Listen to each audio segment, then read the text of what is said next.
Hello guys, welcome back to my channel. As usual, it's Deborah here from Jakarta, Indonesia. Alright, today we're going to talk about English dialogue. Jadi saat ini kita akan belajar bahasa Inggris. Mungkin kamu pernah menemukan kata yang serupa dan artinya juga sama.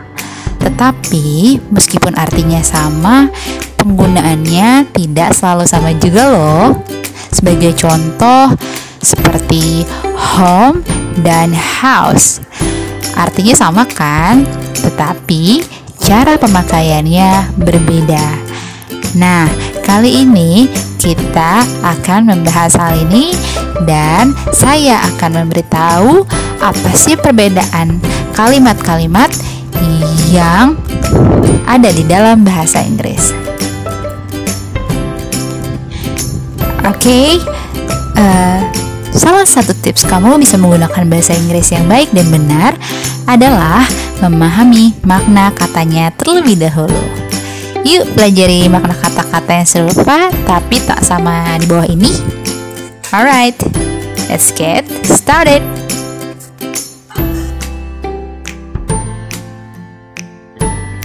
Oke, yang pertama adalah house versus home.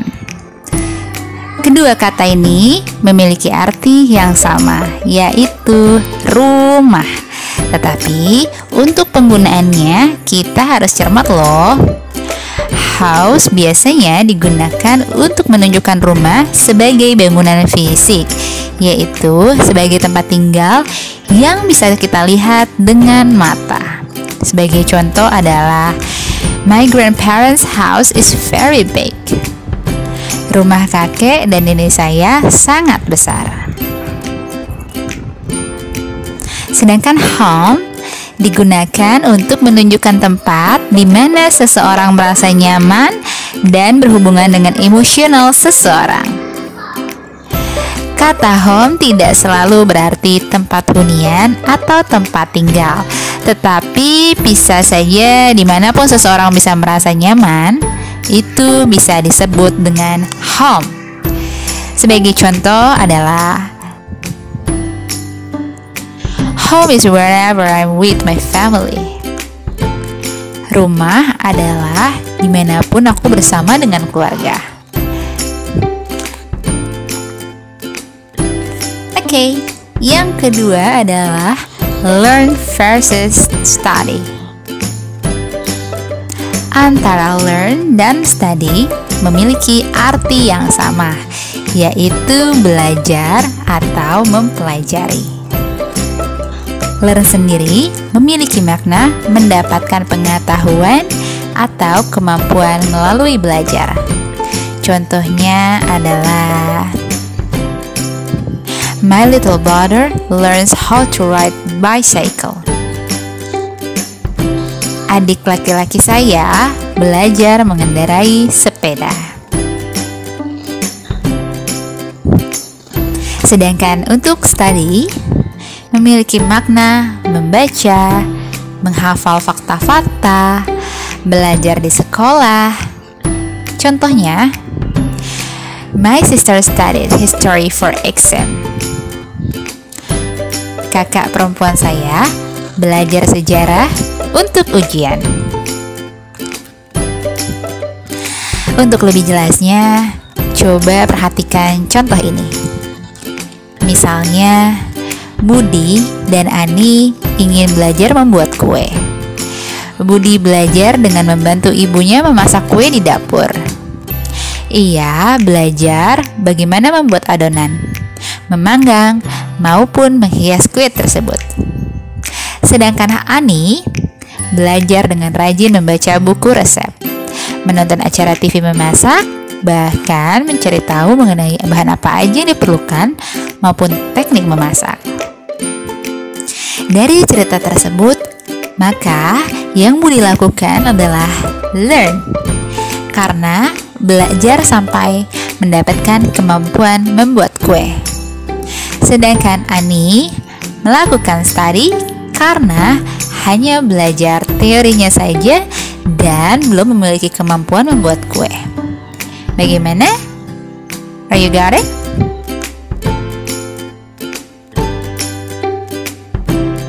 Yang ketiga adalah say versus tell. Kata say dan tell sama-sama memiliki arti, yaitu berkata atau mengatakan. Say digunakan untuk menandakan kalimat langsung maupun tidak langsung. Contohnya adalah untuk kalimat langsung. They say I'm friendly. Mereka bilang saya ramah. Lalu untuk kalimat tidak langsung, he said he wanted to see you. Dia bilang ingin bertemu dengan kamu. Sementara itu, penggunaan tell biasanya diikuti dengan personal object seperti me, you, us, her, and etc. For example, tell me what you want to learn. Beritahu saya apa yang kamu ingin pelajari. Yang keempat adalah listen versus hear. Kedua kata ini memiliki arti yang sama, yaitu dengar atau mendengarkan. Hear biasanya digunakan ketika kita mendengar sesuatu yang tidak sengaja atau sesaat. Artinya, kita tidak ada rencana atau berusaha untuk mendengar hal yang didengar mau tidak mau. Contohnya, do you hear a strange voice from the kitchen? Apakah kamu mendengar suara aneh dari dapur? Sementara itu, berkebalikan dengan sebelumnya, listen berarti kita memang secara sengaja ingin mendengarkan sesuatu dengan seksama atau menyimak. Bisa juga digunakan untuk meminta seseorang mendengarkan ucapan kita.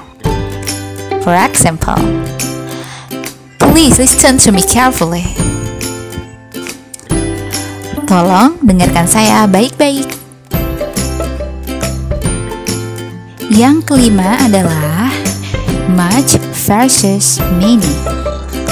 Untuk menyatakan jumlah suatu kata benda atau noun, kita bisa menggunakan many and much.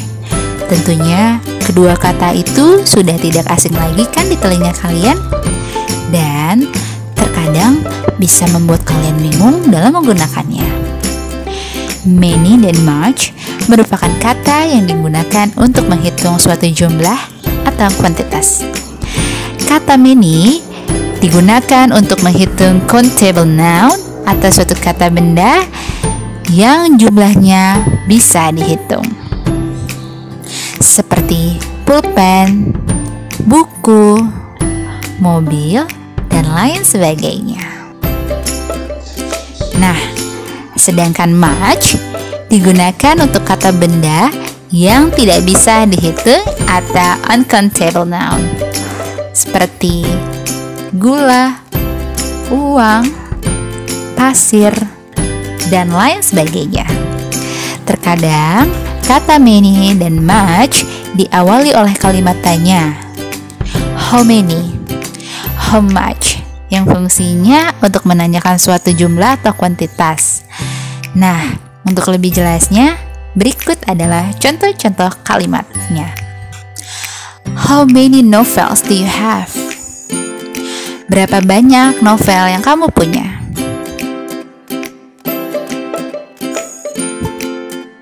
There is too much water in the bathtub. Ada terlalu banyak air di bak mandi. Nah, jadi intinya many digunakan untuk sesuatu yang bisa kalian hitung, sedangkan much sesuatu yang tidak bisa kalian hitung. Yang Yang keenam adalah between versus among. Bagi sebagian orang, kata among and between sepertinya adalah kata yang memiliki makna yang sama. Tak jarang mereka salah dalam penggunaannya. Dua kata ini memang memiliki arti yang sama. Keduanya berarti di antara, namun memiliki makna yang berbeda. Kedua kata ini merupakan kata preposisi. Preposisi adalah kata yang berfungsi untuk menunjukkan letak. Dalam bahasa Inggris juga terdapat preposisi lain selain among and between, seperti in, beside, in front of, dan lain sebagainya. Among memiliki arti di antara yang cenderung menunjukkan keadaan di antara banyak. Misalnya, ketika kita mengatakan rumah Rina terlihat begitu indah di antara rumah orang-orang di desanya. Kalimat ini menunjukkan bahwa rumah tersebut berada di antara banyak rumah lainnya.